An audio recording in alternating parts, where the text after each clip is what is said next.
In an op-amp Wien bridge oscillator, two pairs of R and C are used when frequency of oscillation is 200 kilohertz.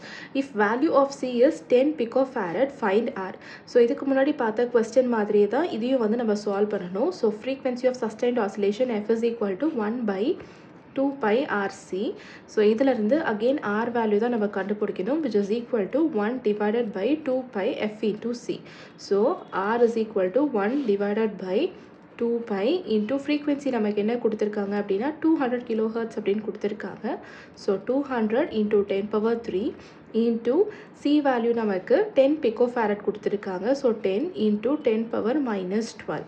So இதை solve பண்ணோம் அப்படின்னா 79.58 kilo ohms அப்படின்னு நமக்கு கிடைக்கும். இந்த answer நமக்கு option 2 கூட மேட்ச் ஆகுது. இதுதான் நம்மளுடைய கரெக்ட் ஆன்சர்.